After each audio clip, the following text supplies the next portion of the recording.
Places, everyone.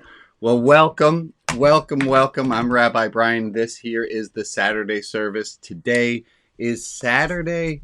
It is the 11th of September, 20 years ago today. I'm sure most of us remember exactly where we were. I'm glad that you're here right now. I don't think we have anyone under 21 on, but let's give a wave. Those who are here, say hi. So those who are watching afterwards might be able to see us. And I'm going to welcome you all. Welcome to Saturday service. There's a phrase that the kids use. And I know if I'm using it, the kids probably don't use it anymore. But this one is going to be pretty low key. Last night was the high holiday service, and it took me all that I had to set up the setup that I have right now. Most of my computer is still outside in boxes. So thank you for bearing with a low key Saturday service. I have a few notes that I wanted to make. Oh, here's my first note. Last Saturday, I did a bunch more of the silly hand games and making circles go opposite directions. And we've in the past did pinky thumb. And I'm not going to do those today. I've heard from people, they said, enough, Rabbi, we don't want to do more of those. I do want to take a moment to talk about those for a minute. The goal of them is the goal is not to be able to do pinky thumb. The goal was not to be able to do, here, okay, I'm not going to assign this one, but I'm going to just show you. If you put a pencil top underneath your thumbs, I want you to see if you can figure out how to flip that down so the pencil's down at the bottom. The point to this one, like all of them, the point is not to be able to do it. So if you start with the pen down there, you should be able to move it smack right up. The point is not to be able to do it. The point is, in this situation where the stakes are at zero, how do you deal with your frustration? Because if you can, let me put it a different way than I've said it before. If you can learn to deal with your frustration in this exercise, then you stand a chance to be able to deal with your frustration when, let's say, you run a high holiday service and you blow a shofar at the end of it, and Zoom decides not to keep that noise, and then you do it a second and a third time. So why I am patient is I've been practicing patience. I have a good quote about patience, and it goes like this: patience, it doesn't come quickly. Amen. Patience doesn't come quickly. You need to build up patience, and that's why you guys remember this one? Again, we're not doing this exercise, so this is just a memory test to see if you remember. If you put your hands together, interlace your fingers. Can you guys try that? Again, you don't have to, because we're not doing any of these. If you would put your fingers together like this, and then make a note to yourself which pinky is on the bottom. And whichever pinky it is on the bottom, that's fine. So the goal here is you're going to take your hands, put them whichever pinky's on the bottom, and now undo your hands and reinterlace your fingers with the opposite pinky on bottom. Okay. The hard part is sitting with the discomfort. So shake that off. I don't want you to feel uncomfortable here. The goal is to not feel agitated in this world. And how are you going to not be agitated when somebody in traffic cuts you off, or you miss your exit, or whatever, unless you can practice it? So that's why we've been doing all these ridiculous, goofy human exercises. Okay, thank you guys for not doing that one with me. Yes, I did, but I promised that we weren't going to do it. Okay. All right, we're gonna try. We'll do that one in a moment. This is that moment.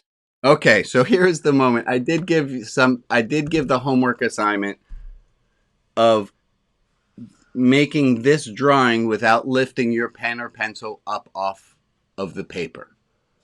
And I told you just to really frustrate you. I told you there were at least 5 ways of making this image without lifting your pen or pencil off the paper. And the goal again was to see how how do you deal with not knowing? Did you go, oh, fuck it, this is stupid, I don't need to do this? Like, did you totally dismiss it out of hand? That's a great strategy for dealing with frustration, except you're not going to get better. If you're going to get better, you need to try it. Just quick show of hands. How many of you tried this and got a little bit frustrated? We got a few people. Oh, hi, Finn. You can't see me? In a little bubble? Hold on, Alex, can we? Am I there? There. There I am. I'm smack in the middle of all of you now. I thank you. Okay, so I'm going to go back to the picture. To try to draw this without lifting your pen or pencil off the paper, I'll show you a few of the ways. Did anyone get one of the ways? Did anyone get one that they can show us? Alex, go ahead. You're going to have to spotlight yourself. Oh, and that was another thing that I needed to do. Oh, look, there you are, and I am. Sorry, Scott, I'm going to go right over your. There, look, it's my head and Scott's body.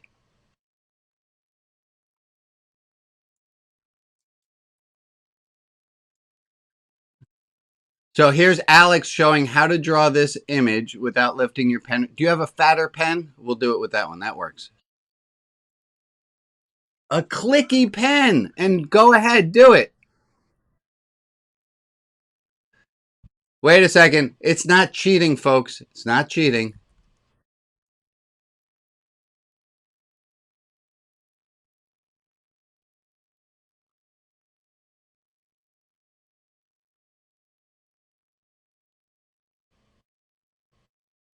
That works perfectly. You drew this very well done. That was the original way that I knew how to do this. That was the only way I knew how to do it. And then people introduced me. You can do it without a clicky pen as well. You can do it like this. You can make a dot, put the pen down. That's without lifting the pen or pencil off the paper. There's another way. I did this with a group, and a kid did this.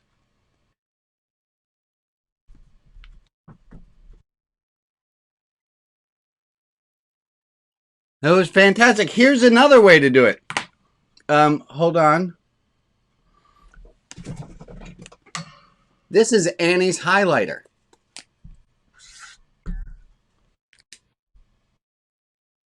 I did it without lifting my pen. Not mine. Not mine. Here's another cleverer way to do it. Hold on.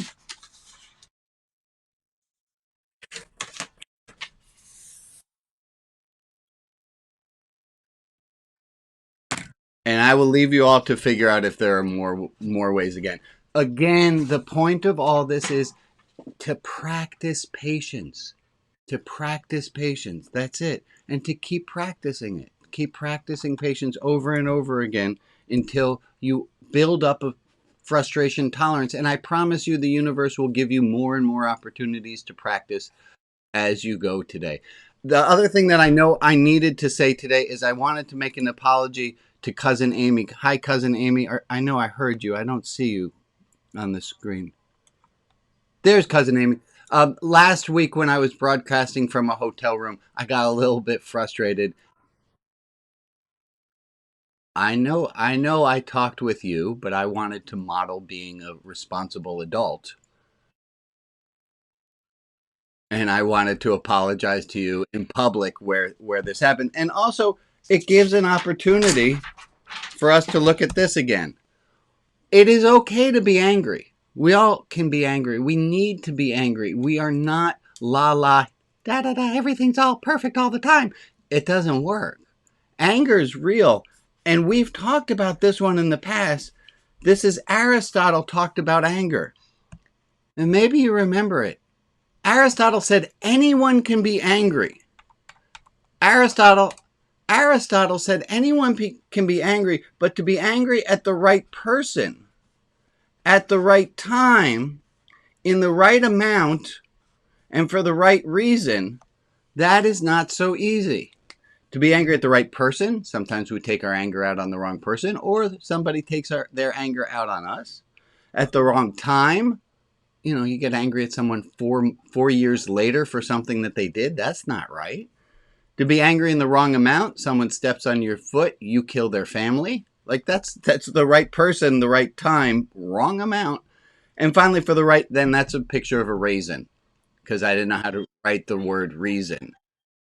So to be angry is okay. Aristotle says it's okay to be angry, but you need to teach yourself to be angry at the right person, at the right time, the right amount, and for the right reason. Uh-oh, quiz time. What are the four parts about being angry? It's okay to be angry, but let's make sure that we get angry at the right person. Fantastic. To get angry at the right time, to get angry in the right amount and for the right reason. Next time you next time you get angry, ask yourself afterwards when you're doing the armchair review of your anger, did you do it this way? And if not, apologize. Okay, that's the two things we did. Look at that. That's fantastic. Um, today is, let's take a moment. Today's September 11th. All of our lives changed 20 years ago. The world changed 20 years ago. And we're experiencing that again now with COVID. But let's look back at 20 years ago. And we've been taking a moment of silence. We've been doing a minute of silence for all of our loved ones who we've lost and loved ones who are sick. And Joe, I'm wondering if you have a list of people whose names it is we'd like to keep in our hearts today as we sit for a minute. Would you like to share that list with us, Joe?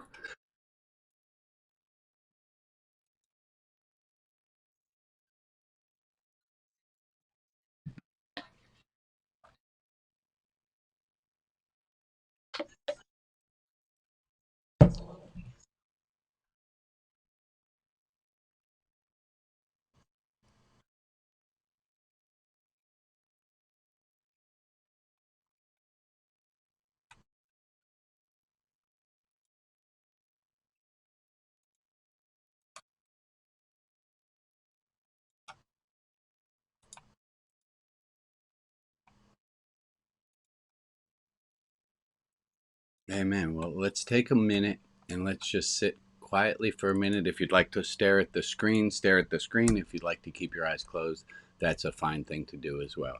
So let's take a minute of time starting now.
Thank you all for taking a minute and to reflect. In a moment, we'll get to that in a moment. But for right now, I want to tell you guys something that I learned about 9/11, and it's really kind of messed up if it thinking wise. So Immediately after 9/11, a group of psychiatrists, psychologists, therapists, they sent a survey to 3,000 people, asking the people to write out exactly where they were, what was happening when they found out this news. And people recorded all of their doings that morning. 10 years later, so 10 years ago today, they asked the people to recall what it was that happened. And I know for certain I was in my front room. The phone rang. My father-in-law said, "They're attacking us." We woke. We had a mentee with us, Sarah Jean, in the back bedroom. We woke her up.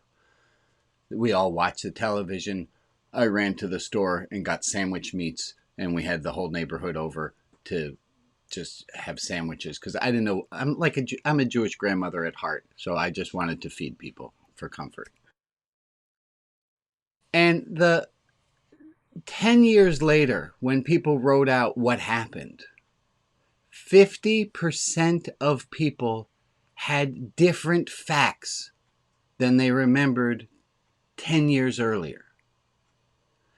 They looked at it for socioeconomic age. They looked at every different category. And you want to know the only category of people whose thoughts didn't change?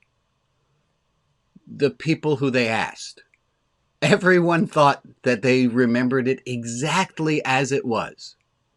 And the truth is, there wasn't anybody who remembered it exactly the way that they had written it down. So I want us to just hold that in our heads, is that our memories are not video cassettes. Okay, I'm dating myself with video cassettes, but you know what I'm talking about. We don't remember exactly what happened. And I know, and these are called flashbulb moments. At flashbulb moments, we're pretty certain we remember exactly what happened. But the fact is, you are me, we're not special. We don't remember and everyone else didn't. And it's really hard to take in that our brains are wired that way, that even though we are certain, and I'm sure you're as certain as I am, of what happened, that's not what happened. Moreover, and this is where it gets even worse, they showed people the piece of paper of what they said they experienced 10 years earlier. Guess what? People said, "I don't know what I was thinking. That's not what happened." Take that in for a moment. They wrote it down in their own handwriting. 10 years later, they said, "No, I wasn't drinking coffee at the time," or whatever fact it was. They disagree with their own handwriting and believe that their current memory is more accurate than the one they recorded in the past. And the chances are, whatever that thing is that you remember totally about that time when your spouse, your loved one, your whatever did that thing, and you're certain, it goes back to a thing we've been talking about. Certainty is ridiculous. Okay, I'm going to stop there. There's a little wisdom biscuit part of the day. Did you say you like certainty, Emily? Is anyone else in Emily's position? That is anyone else? Anyone here like certainty? Anyone? Show of hands. And by show of hands, how many of us are certain that we remember 9/11 the way that we think it happened? Yeah. It's yes, Amy, cousin Amy.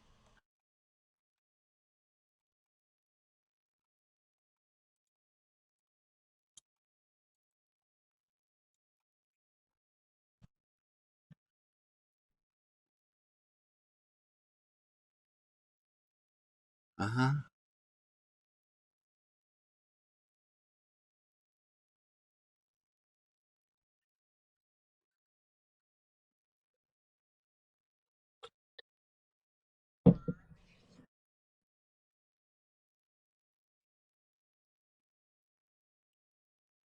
Right.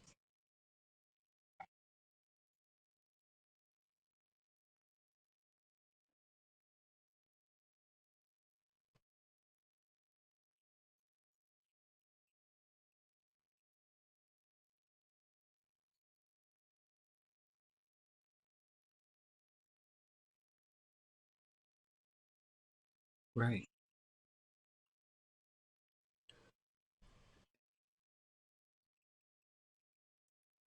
Correct.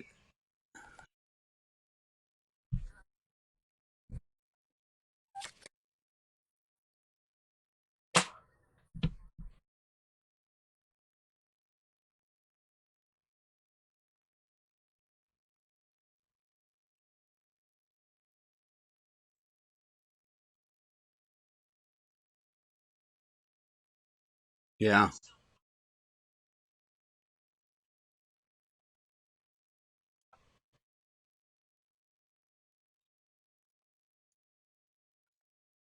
Yeah.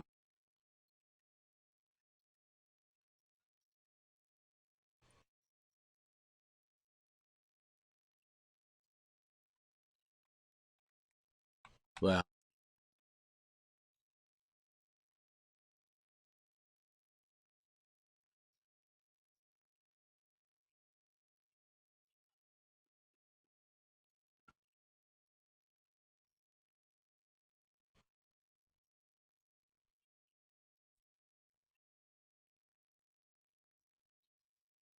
yeah.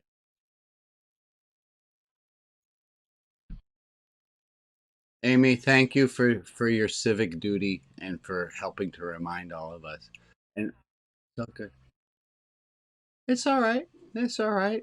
We all I think we're all anyone else feeling slightly triggered today because of the memory some memories of 20 years. It's even hard to get into my head that that was 20 years ago. Yeah.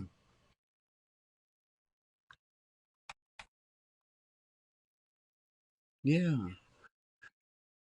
So Sherry, thank you for bringing that up. That brings me to what I had wanted to do today.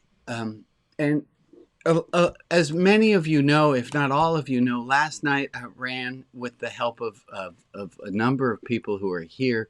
I ran a high holiday service, and in the planning meeting for today's service, I said to the group, I said, I can't, I can't run the whole holiday service and then do today's service with the same attention that I normally give.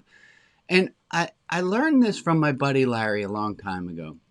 There was a day, a Sunday, where he was a full time preacher at a church called Church of the Valley. And there was a day when he had found out previously in the week that his wife was dying. She's okay. They just celebrated their 64th wedding anniversary a week ago. But he didn't know that at the time when she was having the stomach problems. And it looked like she was dying. And he said to his congregation that morning, he said, I can't preach today. I'm out. I have nothing. I need you to minister to me. And so they did. And they ministered to him.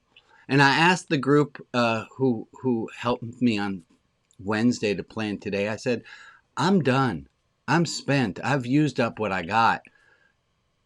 Could you maybe offer morsels of comfort? Like what are your favorite morsels of comfort that you share with the whole group and to share also with me? And so with that being asked, those of you who got volunteered to do so, I don't know if anyone's feeling the most brave. Hugh, you have a big smile on your face, and you're wearing a tie. So, oh,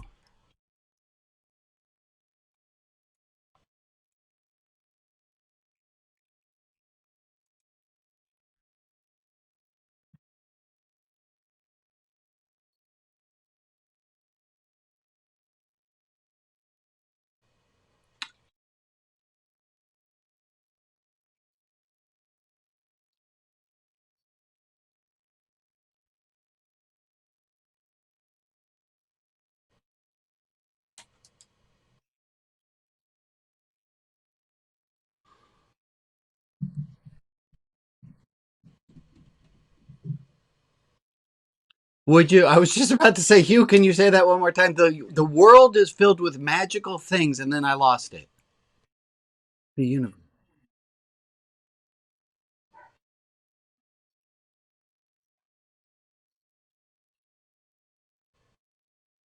Oh, that's beautiful.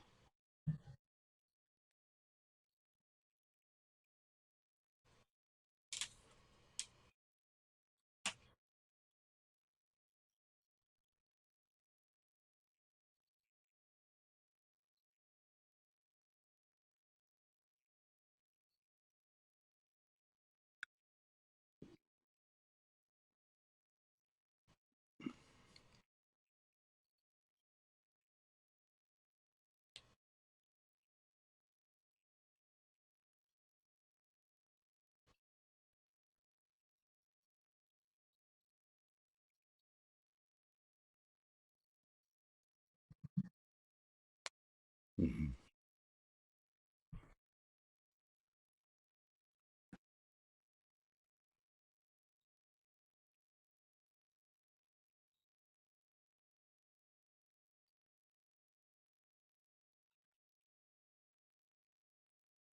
Yeah.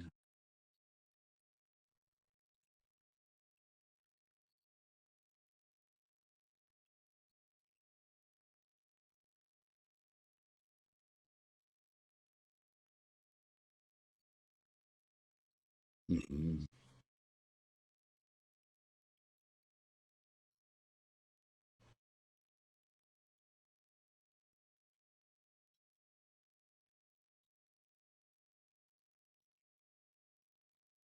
Mhm.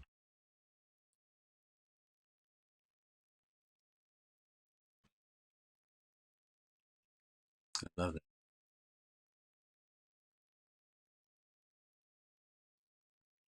Amen. Amen. Can we get an amen for Kip for Hugh on that? Thank you, Hugh. Indeed, it's waiting for our wits to grow sharper. The state that you're talking about reminds me. Abraham Joshua Heschel referred to it as radical amazement. That moment where you just look at something and you go, "Holy fuck, that's awesome." Thank you, Hugh, for sharing that. Yeah, we're waiting for our wits to grow sharper. Kip, did you volunteer? Was that why I? All right. Thank you. Thank you for being volunteered.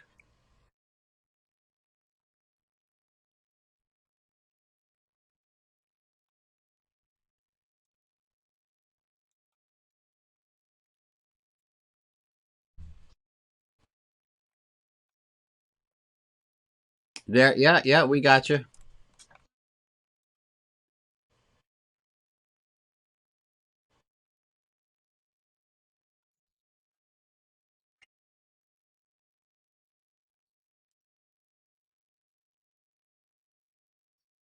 Mm.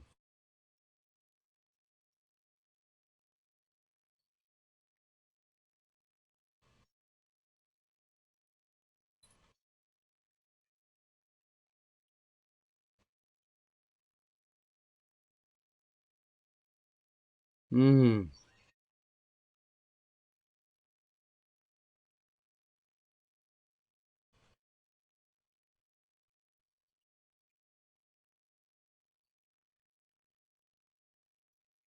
Mm.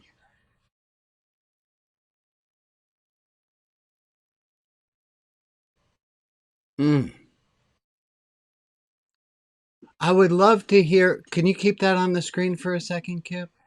I would love to hear people to share what. There's a line that struck you.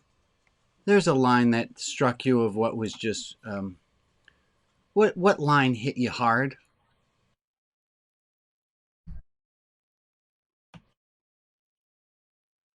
Amen.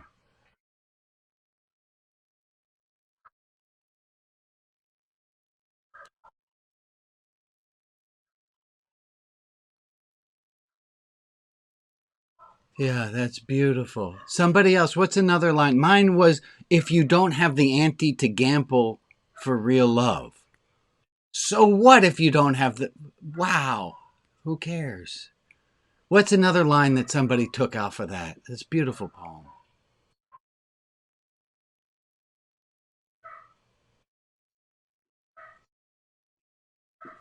So what if the music has stopped for a while? Could you also put a link to that in the chat so people can have it?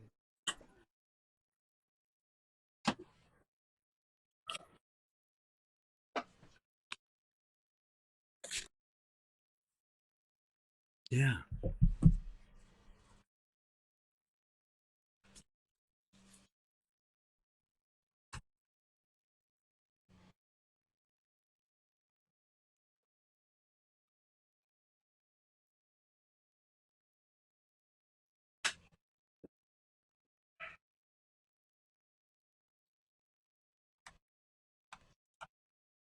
Amen. Thank you. Thanks, Kip.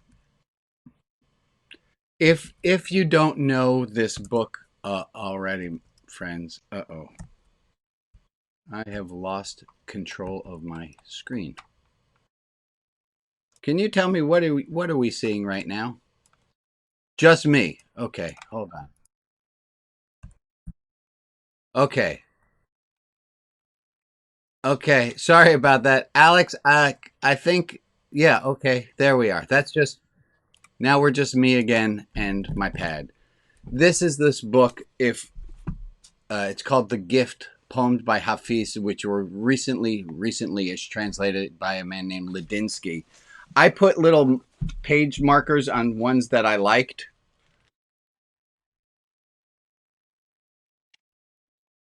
This book, it's like trying to eat all your food for a year in a day.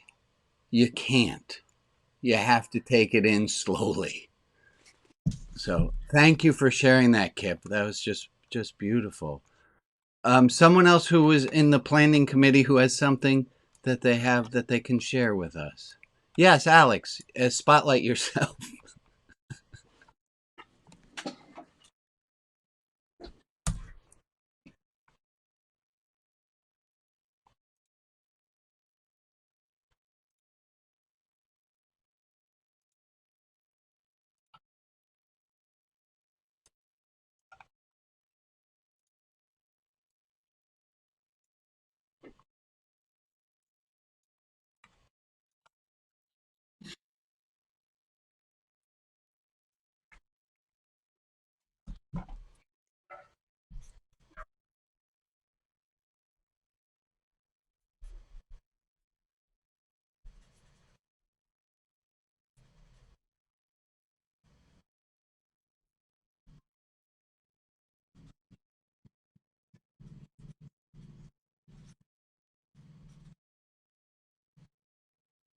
Mm-hmm.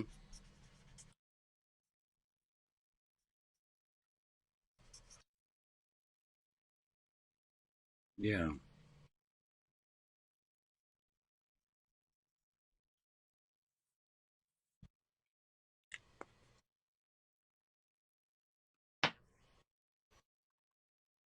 Amen. Yeah. Keep our goals high. Keep our standards high. Amen. I love it. I want to. Educator me has to stop in for a second. Thank you, Alex. That's beautiful. Um, we've heard now from Kip, from Hugh, and from Alex, and I would like us to. What was the moral of what Kip shared? Can you remember the moral of the story? Be patient. Wait to see the miracles that they're all around. We're just not keen enough yet. And what was the moral? Go ahead. Go ahead. I'm sorry. Say it again. No, wait around. The miracle's still happening. And what did we get from Kip's? What Kip shared with us, if you could summarize it in a sentence, what Kip shared with us was broken or not, probably broken, you are loved. Amen. Thank you, Betsy. And what was it that we just learned again from Alex? Yeah. Be the bigger person to take the high road. Go ahead, Lisa. I'm sorry, Lisa, say it again. Be the person you want to be regardless. That's what it means to have a holy life. Go ahead, say that again. I talked over someone.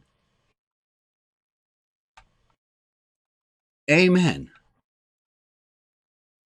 Yeah, yeah, yeah. Very, very nice. Thank you, Jocelyn. Okay, wonderful. Do I have another volunteer of my little group of compatriots? Go ahead, Maria. And guys, thank you. This is I think we should do this even when I'm not exhausted. Go ahead, Maria. What is it you want to Oopsie.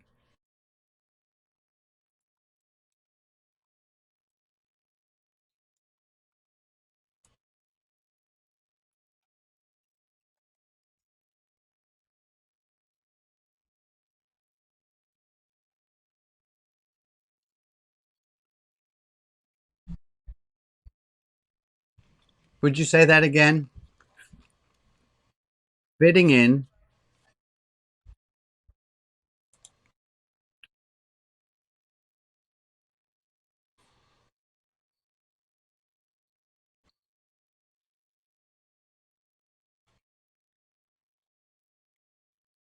Amen. And Maria, if you could put that in your own words, how would you have us summarize those words? The difference between fitting in and belonging.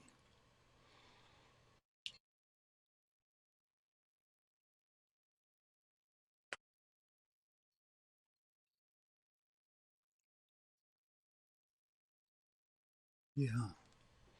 And we also do have to fit in. We can't have everyone talking at once, of course, but we still need to be ourselves or it's kind of boring. Rita, it looked like you were saying something. Maybe I misjudged. Okay, okay, thank you. And let me see if we have. Do I have someone else who has a wisdom biscuit? Oh, is that a raising of a hand? It was.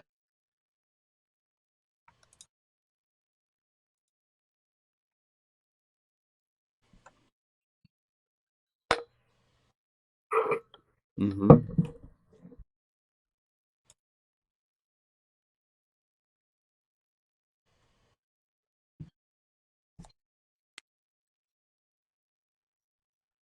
Okay, I'm gonna re-summarize that for a second with the visual here so that we set you up.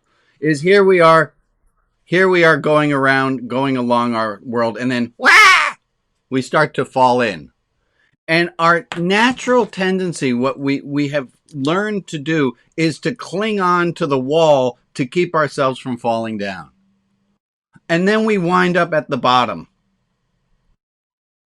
which we're going to wind up there anyway. And what my friend Larry, not usual Larry, other Larry, said was that as he's gotten older, he's learned to do this trick of leaning in. And of leaning in means that when he finds himself starting to feel depressed, instead of fighting it off with a bowl of ice cream, he goes, I'm going to just feel all the feels.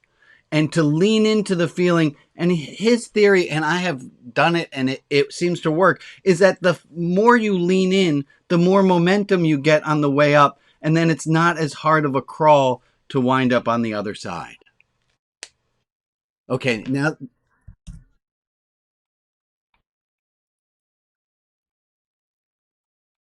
yeah.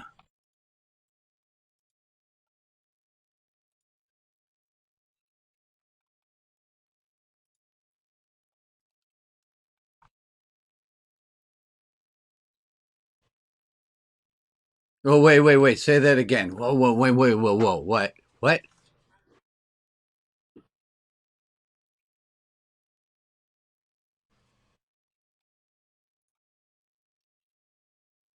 Bingo.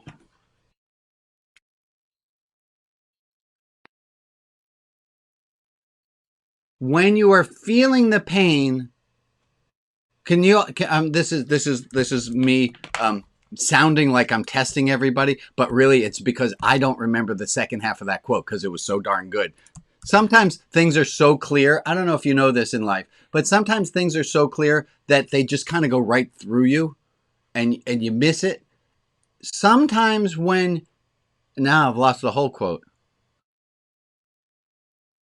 Okay, wait, stop there. Can somebody else fill that in? Some when you're feeling the pain, you're already healing.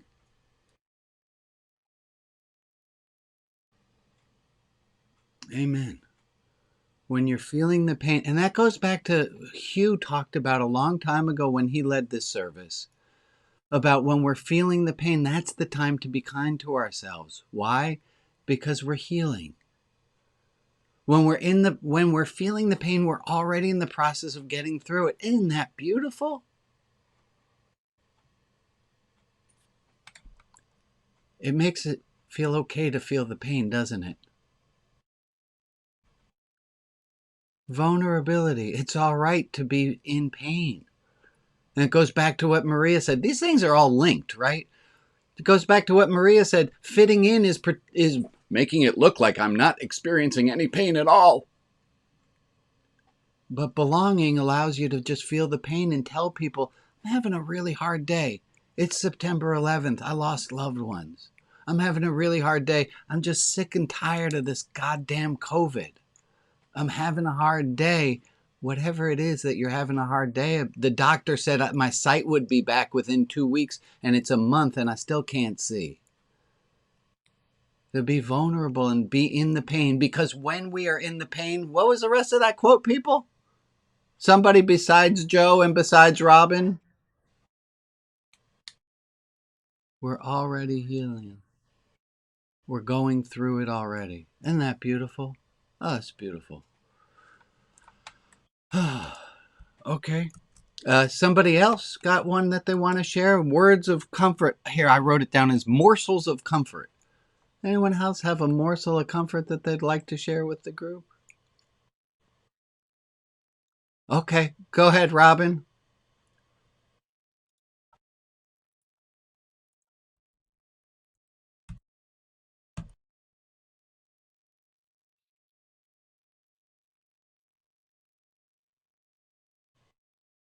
Ooh!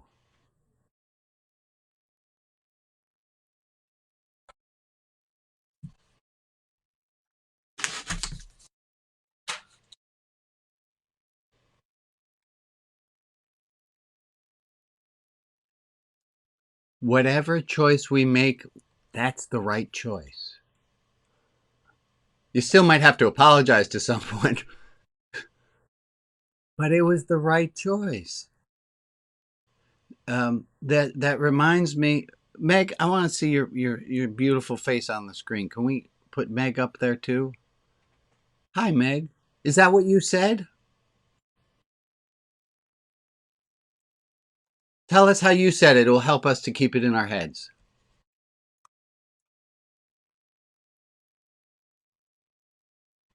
Okay.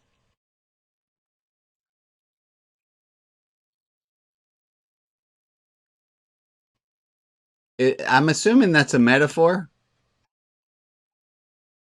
No, okay. I didn't know. I was like, maybe it's a metaphor, and like, okay, there's always like an exit. Ah,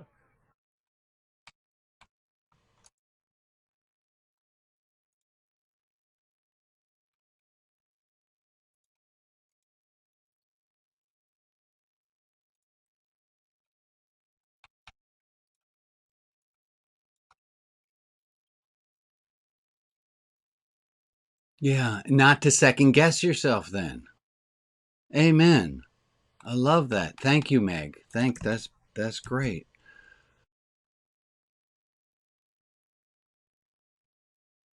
Yeah, good, good. Kierkegaard was a little more cynical than Meg. He's wait till you hear what he said. Kierkegaard said, "When you need to make a decision between this thing and the other, do either. You'll regret either one." I like Meg a lot better. I like what we've done. We've done. Accept it. Yeah, beautiful. And I saw Shmuley, you had a morsel of wisdom you wanted to share with us.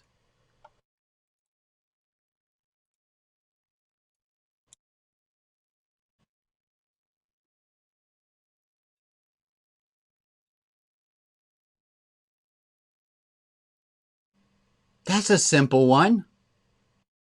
It's important. So you get a chance to check in on how you are. That's an easy one. I think we can all do that. Hey, guess what, guys? You have homework now. And um, I think here's the thing about the homework. As always, you don't have to do the homework. Carol Ann Clausen Williams, what do you have, my dear friend?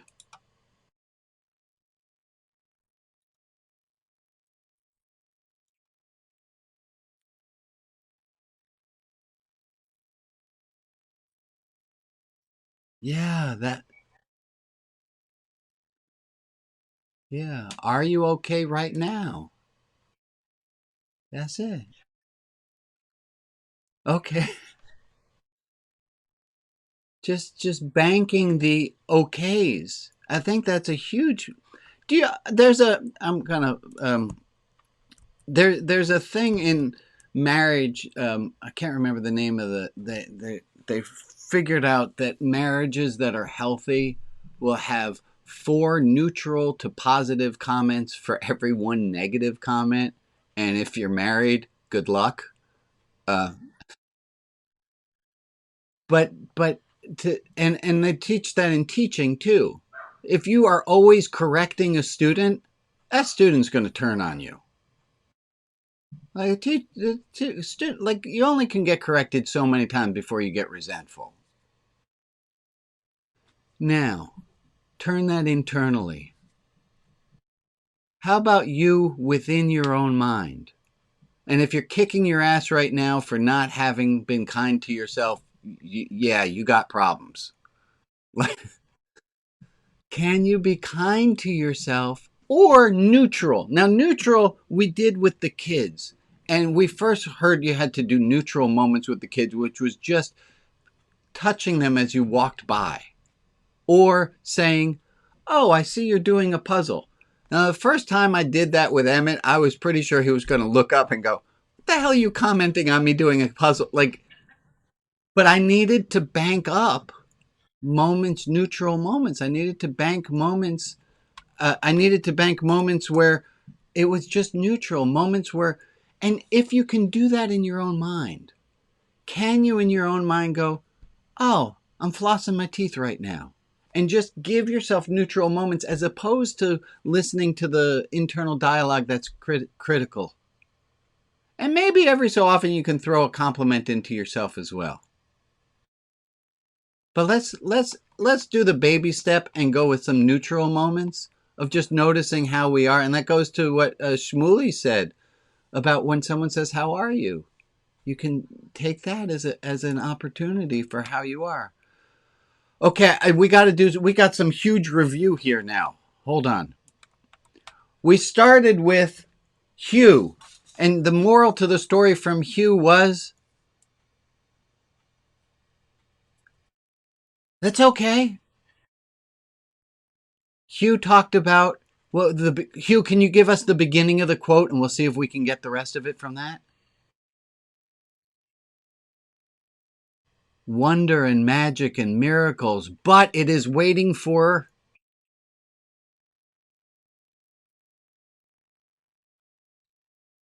Yeah. So we got from Hugh the idea that the miracles are all around us. We just need to open our eyes. Well, we have to wait until our eyes are open. Maybe it's not even that active.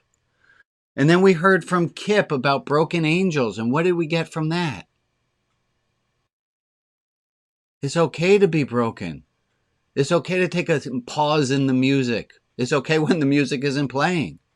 And then we heard from Alex, and Alex reminded us.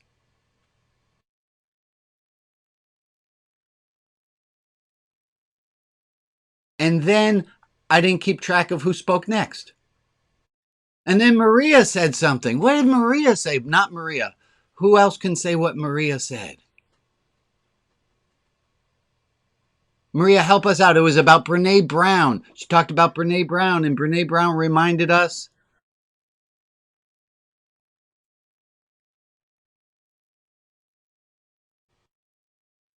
Correct.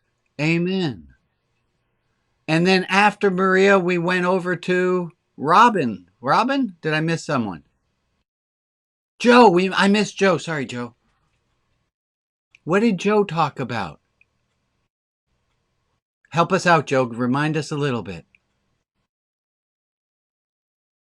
Aha. What did we learn from Joe? You're already healing. Amen. And then we went to Robin, who quoted Meg, who said,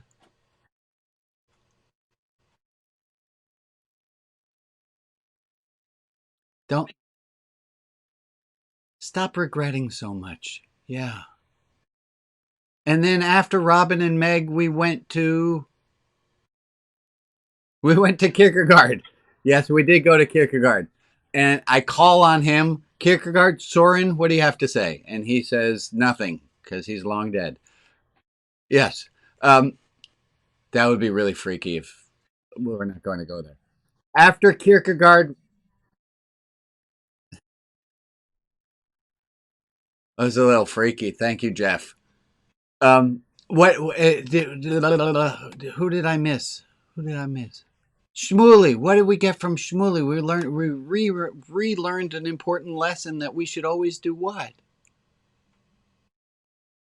Yeah, check in with ourselves.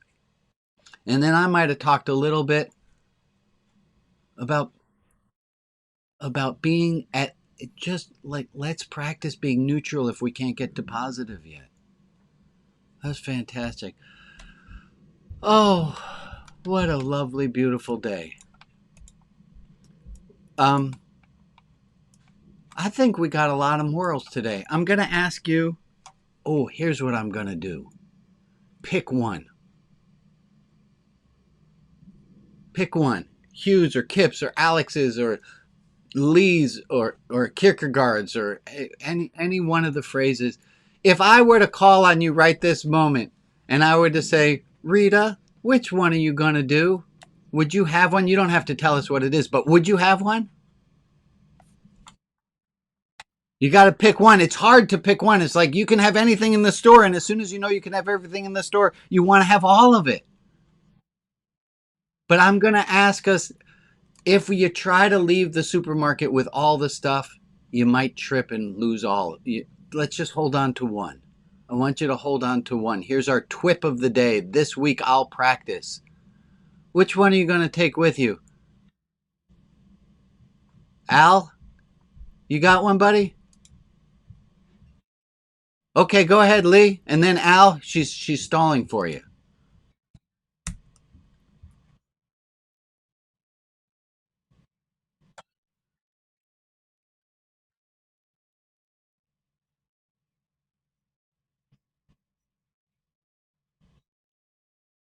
Hi.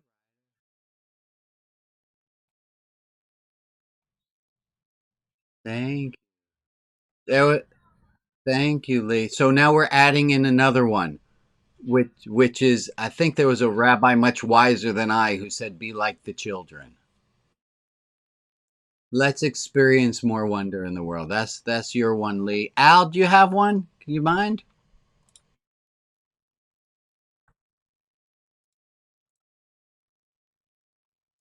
You're going to practice that this week. Amen. Who's got another one that they can add in that they want to practice this week? Which one you want to commit to? Lisa? Just Lisa without Chad? Do you have one? Pick one.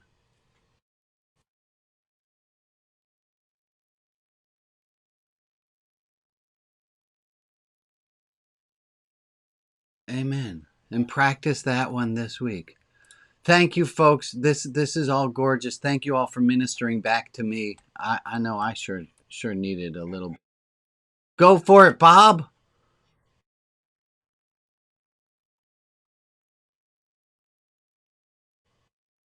Yeah. You don't know what's going to happen next. So let's prepare for everything. Let's be in the moment. Anything. I love it. I love it.